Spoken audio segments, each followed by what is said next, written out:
Today we will learn about another measure of position that is called as quartiles. Okay, we have discussed about them a little bit, and now let's see again, because we will be seeing how to find the quartiles value. So firstly, because quartiles divided into 4 equal parts, like here you can see from the 0 to the n until the last value, it divides data into 4 parts, like first part, second part, third and fourth. And this is why there are only 3 quartiles, right? Because you can see, like from this to this 25% data is being covered, and from now this to this, just from this to this 24% data is there. But if you see all data below Q2, it is 50% data. Q2 is covering 50% data, and Q2 is the quantity like median, because median covers 50% of the data, right? And similarly, see, just from Q2 to Q3, it is also covering, you can say, 25% of the data. But if you see from Q3 to the very first value, it is covering 75% of data, right? Because each individual segment is containing 25% of the data, and but on combined, like from first one to Q3, it is covering 75% of the data out of the 100. Okay, so and let's see over here, this is a P for the percentiles. We have discussed percentiles already. So see here, Q1 is equal, it is just like P25. Why? Because P25 contains 25% of the data values. Okay, and Q1 is the quantity. You can see here that it is also containing 25% of the data values, right? So this is why we say that Q1 and P25 are equal.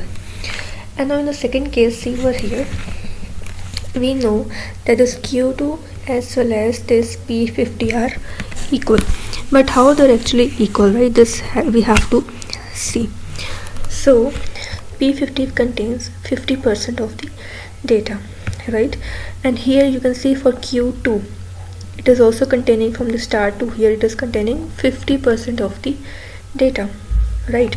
So median is our Q2. We treat Q2 and P50 as median. Okay, and see for Q3, it is containing 75% of data, so P75. Now we have to know how to find the quartiles values, like the value of Q1, the value of Q2 and Q3 for the given data. So the steps involved are, there are 4 basic steps you have to remember to solve these questions. You can see the very first and foremost thing is that data must be arranged. Okay, otherwise you cannot, because this is the measure of position, right? So arrangement of data is very important, that where the data is placed. So first we have to sort the data. Next thing is we have to find the median, that is Q2. You can call it as median or Q2, that they both mean the same, and we have seen already in detail how to find the median. You have to know it first. Okay, and then here we are going to see how you find Q1 and Q3 by using the medians. We are going to find quartile values using the median concept only. Nothing is so new, but just see how we do this. Find Q1 by finding the median below the values of median, that is Q2. Then we find Q3 by finding the median above the values of the median. So what is it is saying? It's quite confusing. Let's see, it is very easy by the example.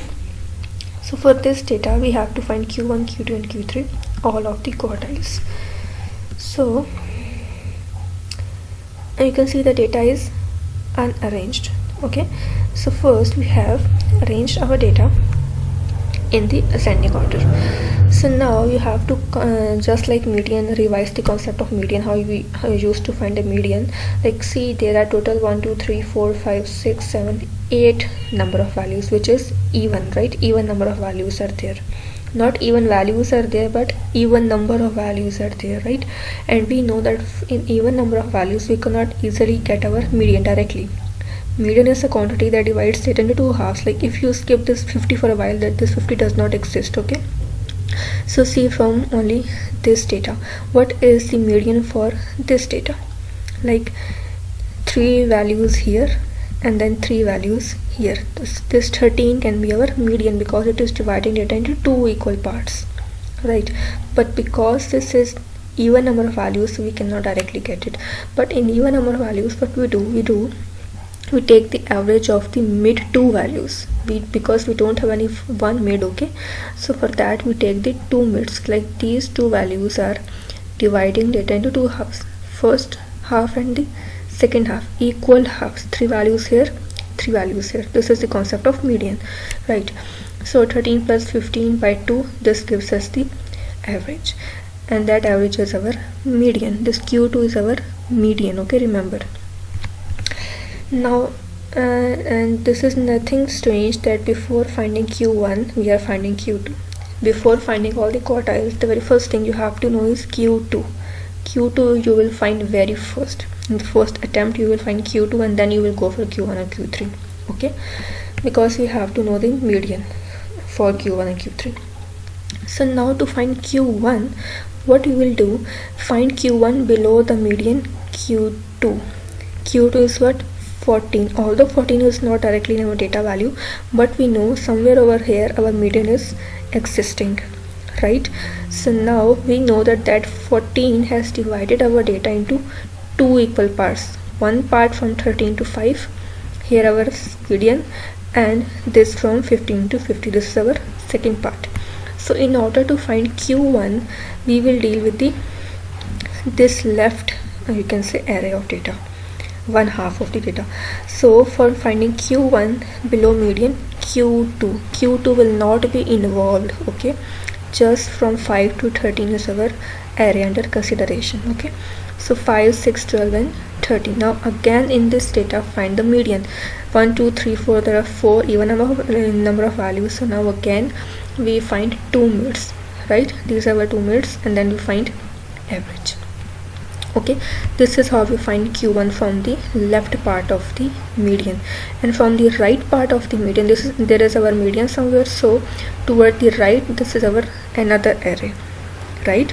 So from this from this right part we find our Q3 from 15 to 50.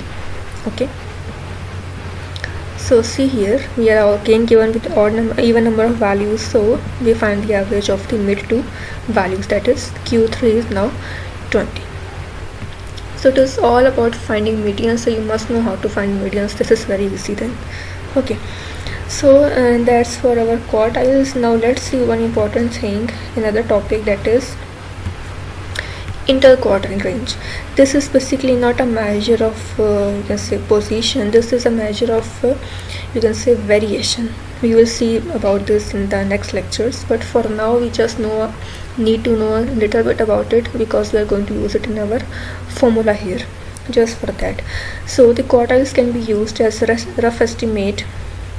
This interquartile range can be used as estimate for the measurement of variation. We will see this in the next lectures. For now you just need to know that IQR is used to identify the outliers, and it is also measure variability. Point is, it is used to identify the outliers. We have studied about outliers that I have in the frequency distributions when I told you that we have to get the peak values as well as the extreme values, right? So outliers are the extreme values, like as compared to the rest of the data, some very large or some very small value occurs. Those are the outliers. So in order to know that whether this you can say particular number is the outlier or not, we cannot just simply say that yes this data is 100, so if the data eventually comes, some data value comes in 200, so that 200 is the outlier or the extreme large value. No, we cannot directly say. For that we have to use the proper strategy, that is proper formula is there to calculate the and to check whether the data is outlier or not. Okay, so for that we will see in the just a few minutes. So the formula for IQR is Q3 minus Q1. Simple. Okay, you have to remember this formula. Another thing is also called as mid quartile. that is the mid part of the quartile. Okay, so this is not widely used, but you just have to know that this is also something q3 plus q1 over 2, that is, you can say mid means that is the average of q1 and q3. Okay, so okay, now next, as we have discussed about the percentiles and then you can say those quartiles, so these deciles are very easy, just see this in a while. Here we have, you can say deciles divide data into 10 equal parts, so we will have how many deciles? 9 deciles. Okay, like you can see from this to this we have all the data. This is covering 10%, 20%, 30, 40, 50, 60, 70, 80, 90 and 100. Okay, so this is our covering the whole data, and total deciles are 9. The first one is 10%, then second one is containing, you can say 20%, D3 contains 30%, D5 contains 50%, D9 contains 90%. So here in this case D5 is our median. D5 equals Q2. Q2 was our median. D5 equals Q2 equals P50. These three quantities are medians, you must know by now. So that was very simple, I guess. I have written that thing already over here, that D1 equals, because D1 contains 10% of the data, right? And we know that in percentile P10 contains the 10% of the data. D2 contains 20%, and there in percentiles P20 contains 20%, and like this. And this is our median. In percentiles our median is P50, in quartiles our median is Q2, in deciles our median is D5, because it contains 50% of the data values. So now important concept is about outliers, right? Extremely high or low data values as compared to the rest of the values. Okay, because we have to avoid our outliers, because they can affect our mean values and the standard deviation. We will see this in the next videos, okay, in the measurement of variation. So you can say that because of mean our result gets, because of outliers our mean and standard deviation get faulty. So we must check whether our data values contain outliers or not. So there is a proper sequence of steps to find the outliers, and those are these 3 easy steps over here. You have to see with me. The very first step is again arrange the data. Okay, the data must be arranged. Then find interquartile range. We have seen that it is used to find the outliers, and IQR equals Q3 minus Q1, right? We have just seen this IQR. So check data values smaller than Q1 minus 1.5 multiplied by IQR. This is the first formula, and this is the second one, Q3 plus 1.5 into IQR. We need to know how to find Q1. We have seen this, how to find Q1, of course. Then we have to find Q3. Then we have to find IQR, that is Q3 minus Q1, right? That is our IQR multiplied by 1.5. And we have to put, you can say, values in both of these parts, because these both the parts will give us the specific proper range of data. If our data lies outside of our this range, then we can say that value is our outlier. What I am saying, just see through this example. We have to check the data for the outliers. Okay, so data is unarranged. We have to arrange our data. First of all, we have arranged over here, and now second step was we have to find interquartile range, Q3 minus Q1. For that we have to find Q3 and Q1, right? So 1 2 3 4 5 6 7 8 values are there, which means we have to find the 2 mid values, that is 13 plus 15 over 2 will give us Q2. Then whatever we get, so we get the some value so from the left part of that we get Q1, and from the right part we get Q3, right? So I have directly written the answers over here, and IQR is Q3 minus Q1. Subtract these two, you get 11. So the formulas are these three, and these two you have to write them as it is. Q1 minus 1.5 into IQR, comma Q3 plus 1.5 IQR. My Q1 is 9 minus 1.5, IQR is 11. It gives me minus 7.5, that is small range, lower part. And here Q3 is 20 plus 1.5 into 11. It gives me 36.5. So this is the specific range. If any data value, you will be given data values, like here we are given these data values. If any data values lies out of this range, less than this or greater than this, they can be equal but they cannot be greater than this or less than this. If so, then that value is our outlier.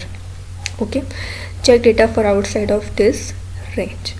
So our outlier is 50. Why? Because this is our range. The data cannot be less than minus 7.5, so there is no data less than that, but data cannot be greater than 36.5, right? So you can see one value that is greater, which is 50, which means now 50 is our outlier. Okay, by this formula we can easily guess the outliers. And why we are arranging the data over here is because although we are going to find the outliers only, not any measure of position, but still you know that inside outliers we need quartiles, and quartiles always need to be arranged. We have to find the quartiles out of this array of data. So for that we have to arrange our data, right? So that's how you find the outliers. I hope you have got this concept. So I will see you next time. Thank you.